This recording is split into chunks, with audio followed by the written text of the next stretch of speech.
Hello and welcome to our training entitled Everybody versus Depression, Addressing Mental Health Among African Americans. My name is Robert Sanders. I am a project coordinator with 313 HOPE, which is a behavioral health program at the Detroit Health Department. I will also be your trainer for today. We are also doing this work on behalf of B-Corps, which stands for Building Communities of Recovery. The purpose of B-Corps is to promote, support, and enhance recovery community organizations and peer recovery support services throughout the state of Michigan. Before we get started, I would like to read you a disclaimer that this content may be sensitive to some viewers, so please feel free to engage as you are able to. Take a break if you need to. The objectives for today include definitions, identification, understanding, promoting, and learning. Our key terms include anxiety, ACEs, depression, coping skills, suicide, trauma, and many others.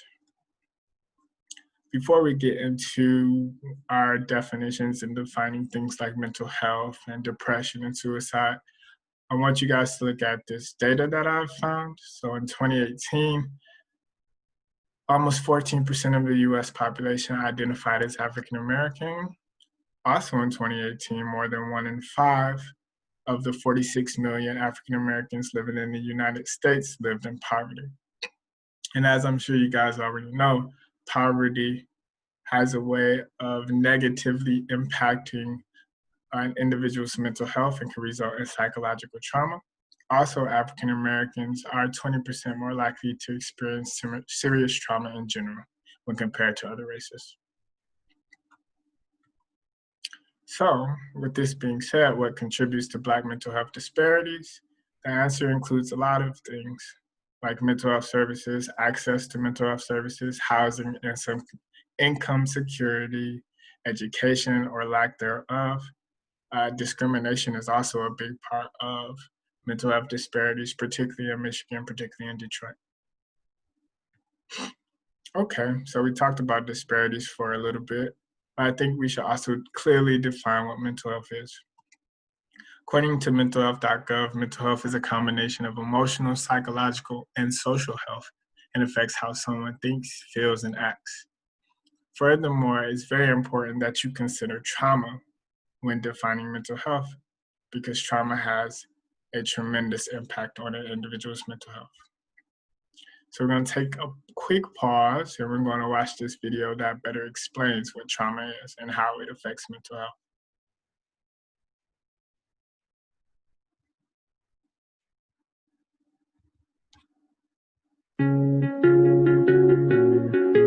Individual trauma results from an event, series of events, or set of circumstances experienced by an individual as harmful or life-threatening. Trauma can impact every area of human functioning: physical, mental, behavioral, social, and spiritual. The Adverse Childhood Experiences Study was one of the largest examinations of traumatic events in childhood and their impact on later life health and well-being. More than half of adults in the U.S. reported experiencing at least one traumatic event before the age of 18. An individual's experience of trauma increases the risk of mental illness, including depression, addiction, heart and liver disease, diabetes and asthma, suicide attempts, and ultimately, an early death. But there is hope. Trauma is treatable. Addressing trauma is now the expectation, not the exception, not only in healthcare settings, but in our communities. At the National Council for Behavioral Health, we use trauma-informed approaches to create safe environments and support individuals in their healing journey.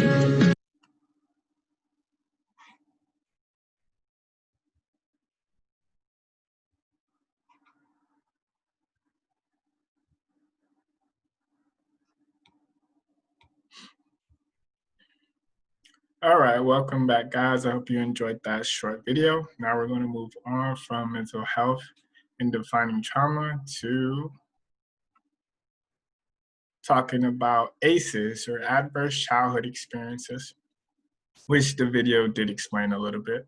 ACEs occur as a result of trauma that children are exposed to prior to the age of 18. ACEs encompasses all forms of child abuse and neglect in addition to incarceration, domestic violence, divorce, and substance disorders. So just keep in mind that ACEs occur before the age of 18. Here we have an infographic that tries to explain the factors that affect African Americans' reception of mental health services. So how individuals react to trauma. Do they seek treatment or do they not? And African Americans, when compared to other races, tend to seek treatment less. And this is because of distrust in the medical field. For example, the Tuskegee experiments, also poverty, economic factors, they may not be able to afford the services, access to services, they may not be able to go to the necessary place where the services are being provided, or lack of understanding in education. And no one's wrong. This is not to criminalize anybody. This is just to explain why things are the way they are. All right, so there'll be a few knowledge checks throughout this training. This first one is multiple choice. The question is asking, what are the symptoms of a mental health crisis? Would a crisis or would trauma include depression, suicidal thoughts, mood swings, or D, all of the above? If we were doing this live, we would have you guys put your answer in the chat, but you can just answer out loud to yourself. All right, the answer to this first knowledge check is D, all of the above. Symptoms of mental health crisis may include depression, suicidal thoughts, and or mood swings. Okay, so we've defined mental health. Now let's talk about depression. What is depression? Depression is a mood disorder. I've listed the 12 types of the disorder because they vary from person to person, from situation to situation. And we'll go into more detail in the next few slides. But first, we're going to watch this video to help us better understand what depression looks like.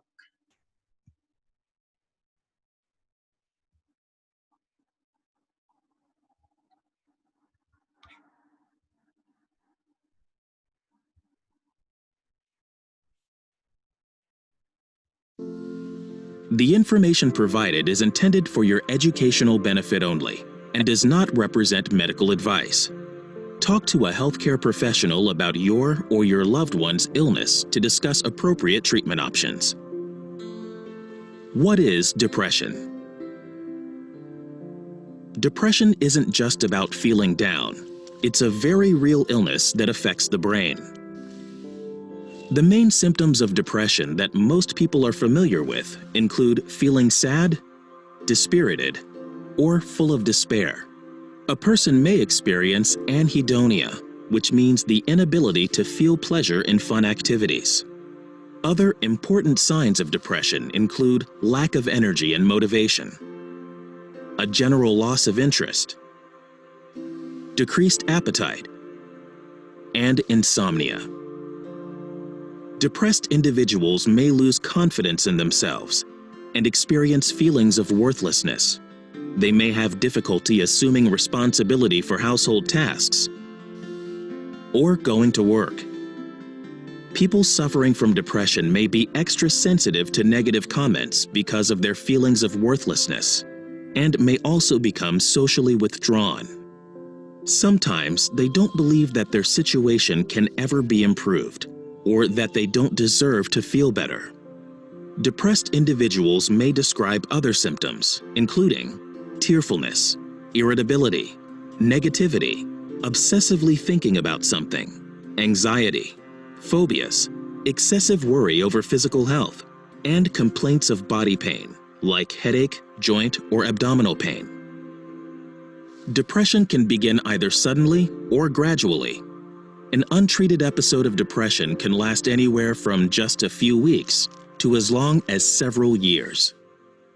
There are many ways for people to help manage their depression, including use of medications and psychotherapy.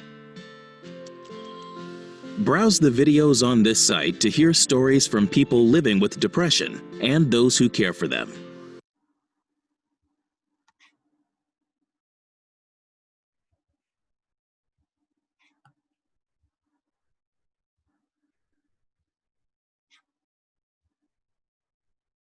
All right, welcome back, you all. I hope you enjoyed that video or learned something from it that you didn't know before. So, like we were saying, depression is a mood disorder. Symptoms may include anxiety, sadness, hypersomnia, which is sleeping a lot, insomnia, which is not sleeping at all, memory loss, lack of focus, and a plethora of other symptoms. Individuals may experience symptoms without actually having the depression, but if it heavily impacts day-to-day life, then it may be due to depression. Like the video said, you can find treatment through medication, counselors, therapists, psychologists, nurses, and other individuals who work in the mental health field. So, like I said, we would discuss the different types of depression.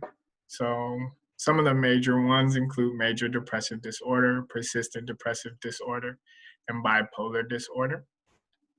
The difference between major depressive and persistent depressive is the amount of time. Persistent has occurred for at least 2 years, while major depressive is before 2 years.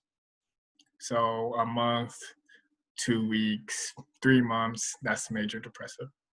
Bipolar tends to resemble itself with mood swings, and there are different categories: bipolar type 1, which is the most severe, type 2, which is less severe, and cyclothymic, which is like a variation between high intensity and low intensity. We have depressive psychosis, which is associated with hallucinations and delusions.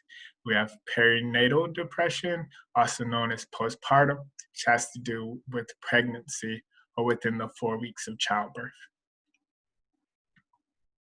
There's also premenstrual dysphoric disorder, which is similar to PD, but it has to deal with hormonal changes during menstruation. Then there's seasonal depression, also known as SAD, which stands for seasonal affective disorder, and is mostly prevalent during the fall and winter seasons due to a lack of sunshine, a lack of activity outside, it's a lack of vitamins being received from nature and whatnot. There's also disruptive mood dysregulation, DMDD, which is a type of depression diagnosed in children who struggle with regulating their emotions. Tantrums may be common. There's also treatment resistant and subsyndrome, which is an individual who has depressive symptoms but does not meet all the criteria for a major depressive diagnosis. So I think another takeaway point is that depression and other mental health disorders can impact women, children, men, the young, the old. It does not discriminate. But today we're talking about African Americans because that's the population we tend to work in. Who gets depressed? Like I said, everyone, men, women, senior citizens, LGBTQ plus individuals, children, and teens. Different groups of people experience depression in different ways. And that goes for other mental health disorders as well. So here's some more statistics. Between 2015 and 2018, major depressive episodes increased in African Americans, which just further the point and the importance of this training today. All right, so we have a 2-minute wellness break where you can get up, get some water, stretch, listen to some music, eat a Hot Pocket. I don't know, whatever you feel like doing, but take this 2 minutes to just decompress and think about what we've been talking about.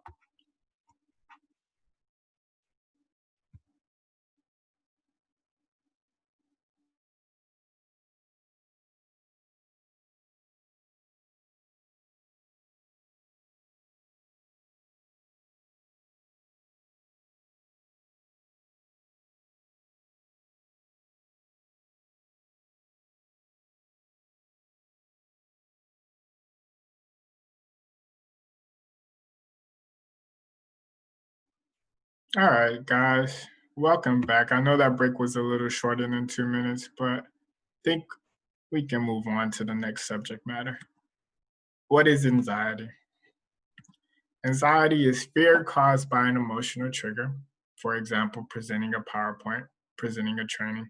Symptoms may include irritability, restlessness, fatigue, insomnia, excuse me, and many others. I highlighted these in particular because they overlap between depression and anxiety. But again, anxiety and depression are not the same thing. And sadness and depression are not the same thing. Sadness and anxiety are not the same thing. So now we're going to take a little break, or sort of a break, and watch a video that better explains what anxiety is.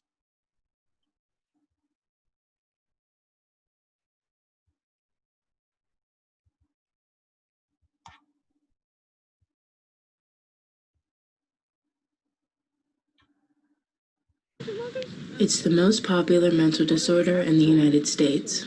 And because of that, I guess to some people it seems as if I'm just trying to make excuses for myself. But I'm not. It's not just something that I can get out of my head.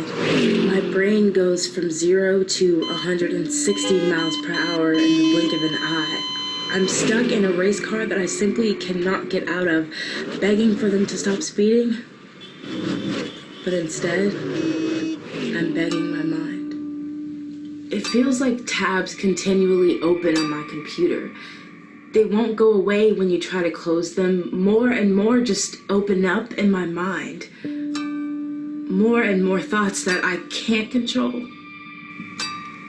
I try to fix everything all at once, and I can't.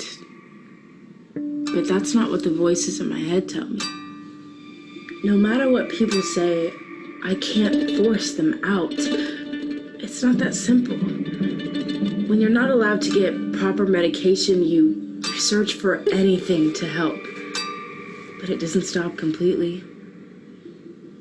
I feel like a failure sometimes. I can't sleep because I'm constantly trying to come up with endless solutions to fight my worries. When I'm like this, don't tell me that I need to calm down. Don't tell me that I can control it. If it did, I would have figured that out by now. Help me see that it's only temporary.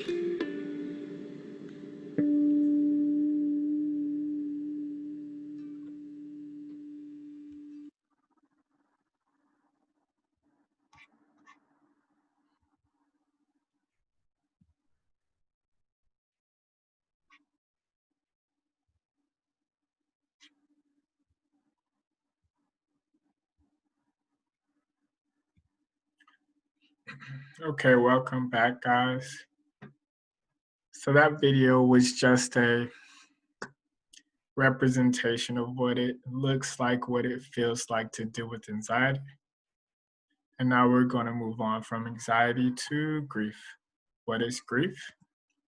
Grief is a natural reaction to loss. The 7 stages of grief include shock, denial, anger, bargaining, depression, testing, and acceptance. There is no timeline when it comes to grief, and there is no particular order in which individuals travel through the 7 stages. Here's another knowledge check. How many stages of grief exist in the modified Kubler-Ross model? That's the model that we are examining today. So the answer is either A7, B12, C3, or D6. I'll give you a little time to answer out loud.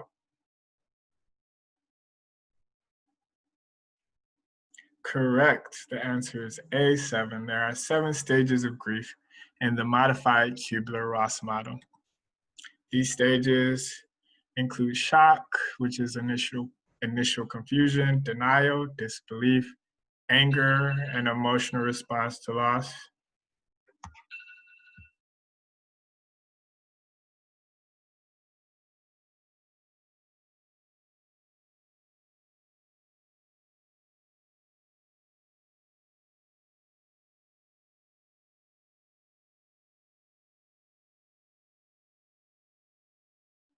Excuse that pause, guys. So we have shock, denial, anger, bargaining, presence of irrational thoughts, and what if statements. An example of bargaining is, what if I had answered the phone call and then maybe they wouldn't have gotten into that car accident? So it's just a if statement, if you will. depression, mood swings, we talked about depression, testing, trying to find different ways to cope, and acceptance, which is acceptance. All right, another knowledge check, true or false. The 7 stages of grief include depression. You are correct. The answer is true. Depression can be a part of the 7 stages of grief, but depression is also its own mental health disorder, so keep that in mind.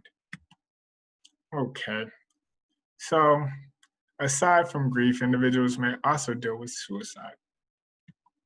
Suicide is the intentional ending of one's own life. If you think someone is at immediate risk, call 911, stay with the person, remove any items that can cause harm, listen but don't judge, and contact the National Suicide Prevention Lifeline for any additional help or information.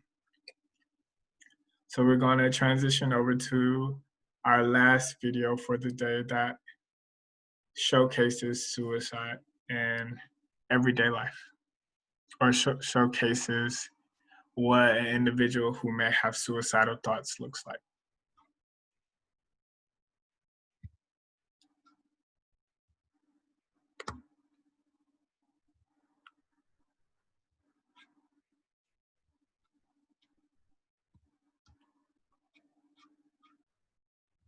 This is so intricate. Trey Lee says for years he struggled with depression. I would have this impulse to get that knife, and I would be like so tempted to just put it right through me and end it all.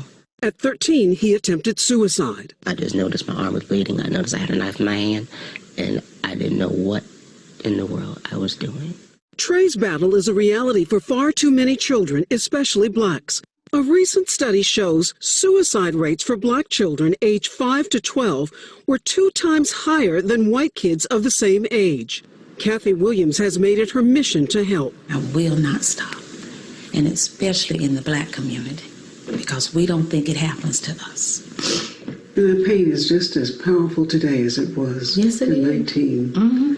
That's Torian. Her only child, Torian, was an all-American kid, an honor student who played the saxophone in the church band and loved basketball. He was 15. He was clowning around on his bicycle the day before she found him dead at home from a self-inflicted gunshot wound. I saw moodiness. I saw irritability, but we were not looking at it that way. We were looking at these signs as being typical teenage behavior. But doctors warn these can be typical signs of depression. What you're looking for is a number of those symptoms clustering together over a 2 or 3 week period. And so if you keep seeing it, maybe this is something we need to go get some help for. Yet research shows black and Hispanic children are less likely to get mental health care than white kids. Education and career, if that stresses you, stand up. Now 16, Trey meets with a support group in Durham, North Carolina, focused on breaking the silence about suicide in the black community. Black folk would not talk about if somebody died by suicide. It was like it was a shame. They would sweep it under the rug. 99% of me want to die, but that 1% of me said, no, you can handle this.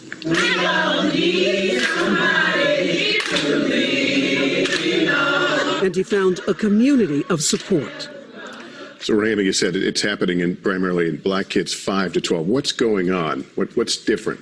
Western doctors and researchers are really looking into that. But doctors say growing up black in America can be traumatic. And studies show that irritability in the average white teenager is often labeled as depression. But research shows that that same behavior is more likely to be seen as disruptive in black or Latino children. And doctors say that can lead to feelings of hopelessness at a very young age. All right, Rahima, thank you for bringing us this story. Appreciate it.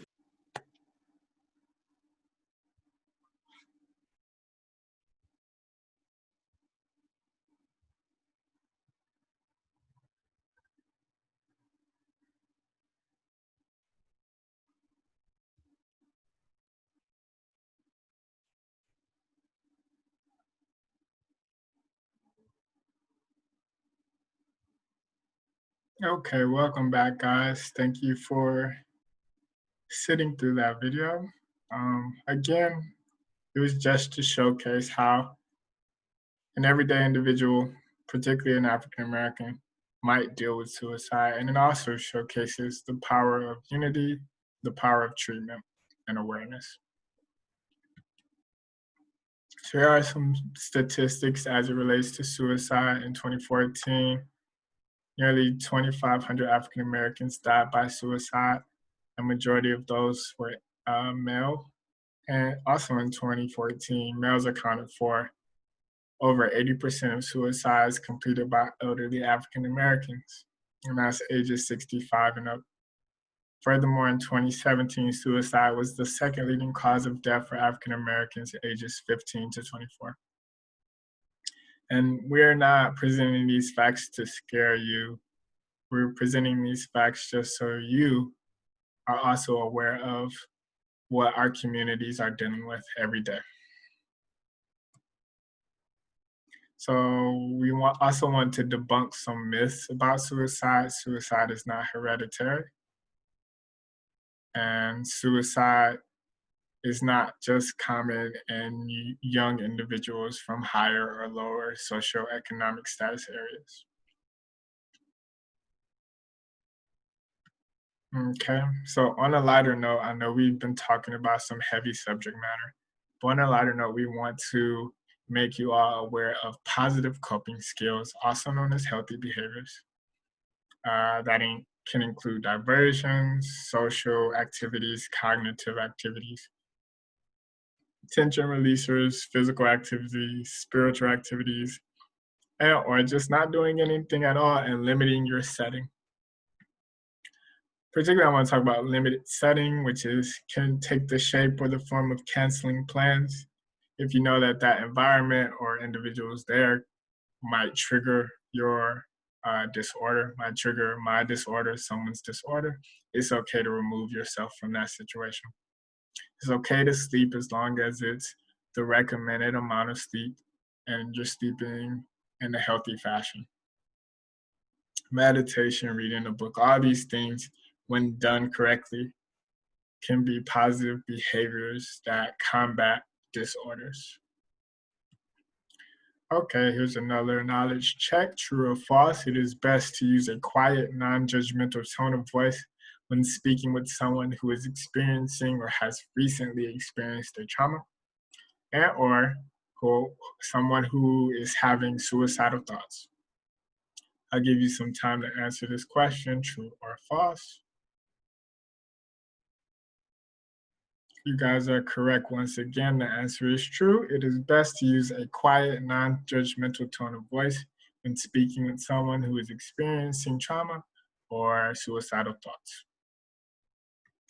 On another positive note, besides coping skills, there are a variety of resources available to individuals and their loved ones who may be in need. These include DWIN, Detroit Wayne Integrated Health Network, SAMHSA, Substance Abuse and Mental Health Services Administration, NAMI, National Alliance on Mental Illness, and Caleb's Kids, a youth mental health services program.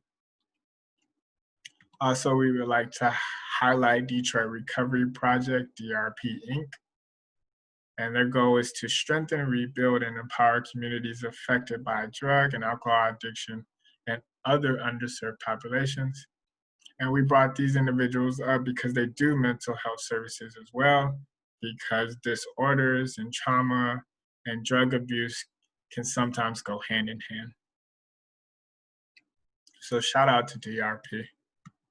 Also, our organization, as you know, aims to help individuals to promote positive organizations and to just better serve our community.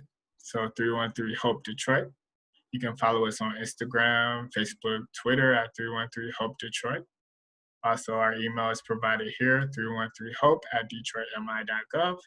So feel free to contact us if you guys need any services, have any questions, have any concerns. Lastly, we want you guys to fill out the post-training evaluation. This allows you to earn a certificate of completion. The website is as follows. It's provided on screen. You would need to enter a personal code in the evaluation form. Your personal code is your mother's first initial, your first initial, and then your mother's birth month and day. So yes, please fill out the post-training evaluation as it helps us gauge the individuals who are participating in our trainings, and it also helps us gauge whether or not individuals are retaining the information. And with that being said, thank you for sitting through this training. My name is Robert Sanders, and on behalf of 313 HOPE, B Corps, and all the rest of the organizations working in mental health area, we thank you, and we hope you have a great day.